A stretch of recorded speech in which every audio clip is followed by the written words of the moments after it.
Boa tarde a todos. Dando continuidade aos vídeos, hoje eu decidi falar sobre um assunto de estado de recursos. Então, hoje, nós temos conhecimento que a mente opera através de uma tríade. Na verdade, são duas tríades, né? Uma delas, que a gente pode chamar, pensa num triângulo, né? E esse triângulo a gente pode colocar como na base dele nosso estado fisiológico, né? O que isso quer dizer? A base do triângulo diz como respeito a como nossa fisiologia funciona.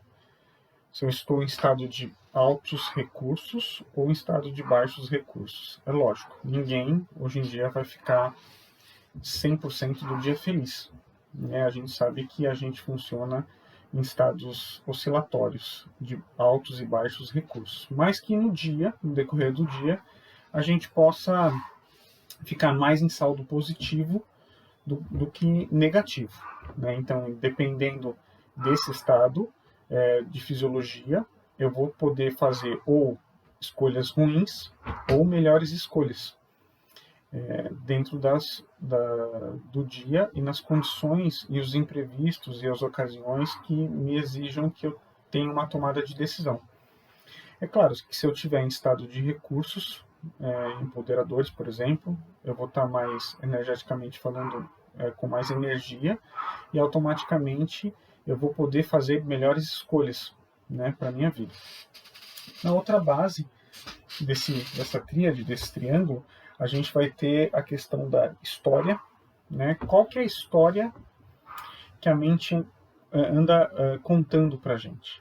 Né? Uma história que é baseada em fatos, de experiências que nós vivemos através das nossas emoções e foram armazenadas no nosso subconsciente.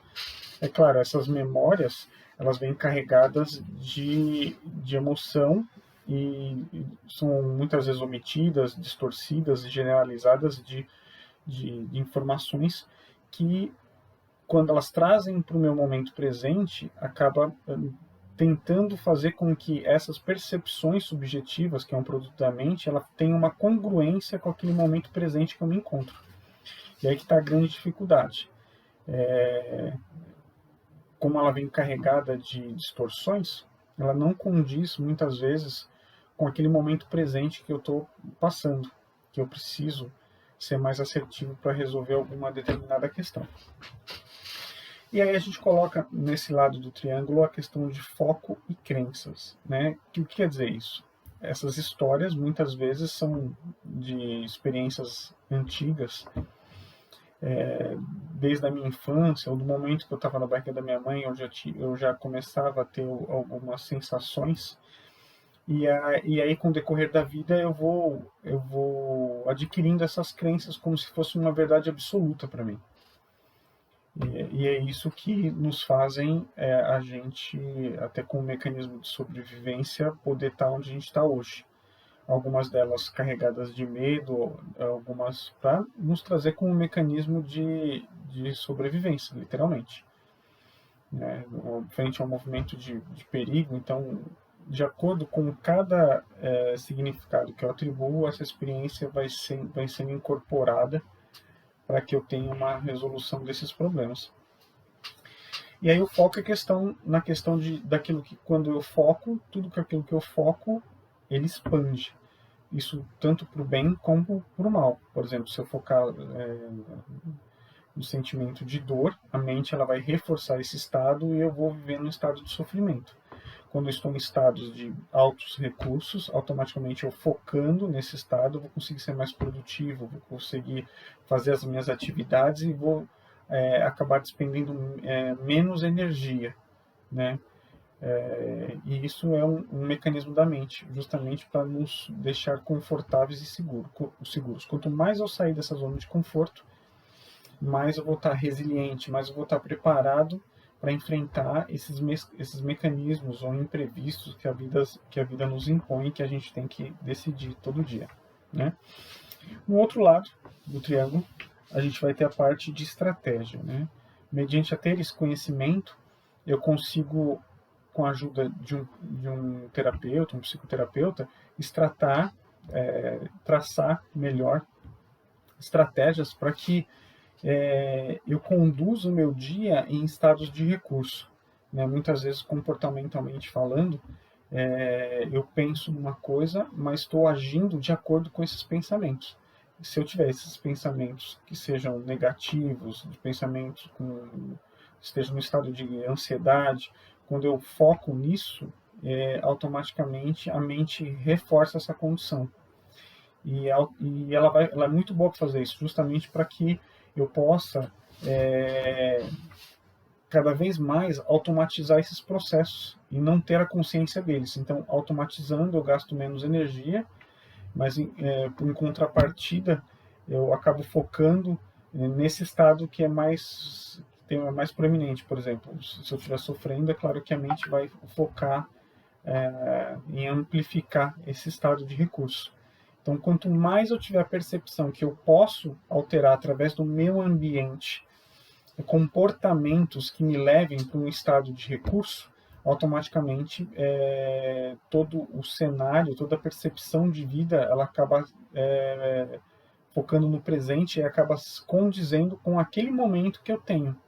E me desassociando desses pensamentos, dessas imagens, dessas experiências que aconteceram lá atrás e que vem trazendo para mim uma condição distorcida realmente do que está acontecendo nesse momento presente.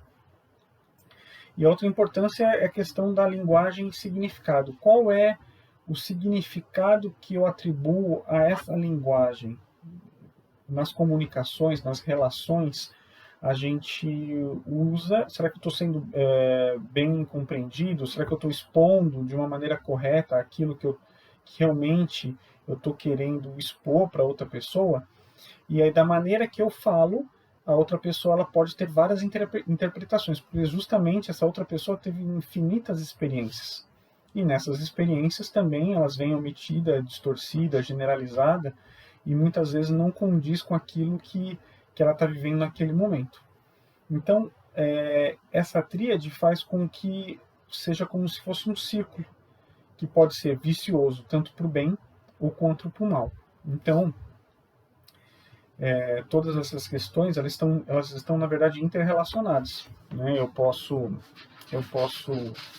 a partir desse prisma ser mais assertivo com relação ao comportamento. Por quê? Porque o ambiente ele modula esse comportamento. Se eu estiver num comportamento onde automaticamente tenham pessoas que estejam em estado baixo de recursos ou que me tragam informações negativas, que só falem de morte, que só falem de literalmente desgraça, automaticamente é como se a pessoa estivesse implantando uma autossugestão dessa condição em mim.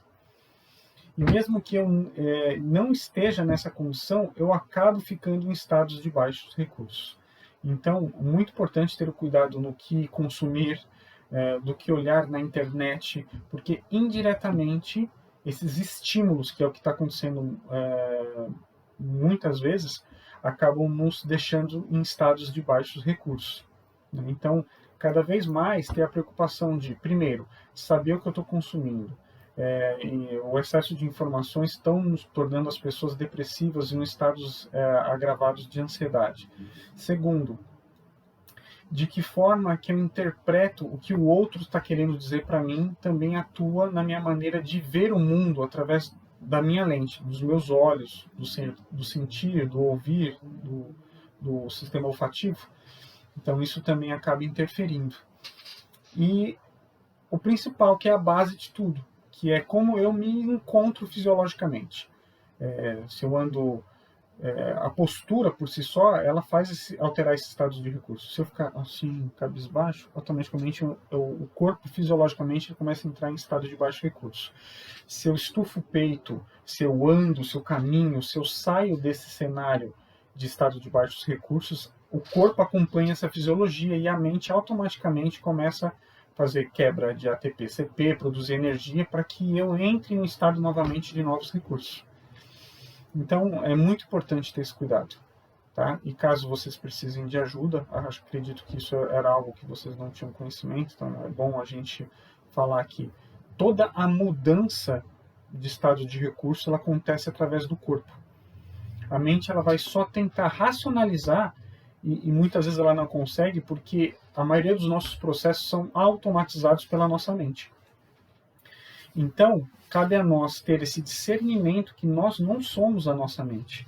A mente, ela simplesmente funciona como um computador que vai gerenciar todo esse maquinário, essa circuitaria neuronal e otimizar esses processos cognitivos, né? Mas o que muda realmente é o nosso comportamento através do ambiente atrelado à nossa fisiologia, que é o nosso estado de como o corpo ele fica.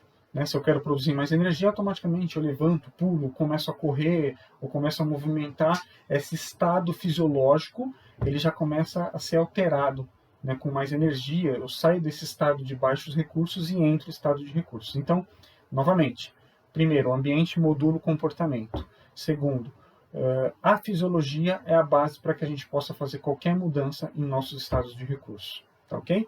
Obrigado, gente, mais uma vez. Excelente final de semana para vocês. Um grande abraço. Gratidão. Namastê.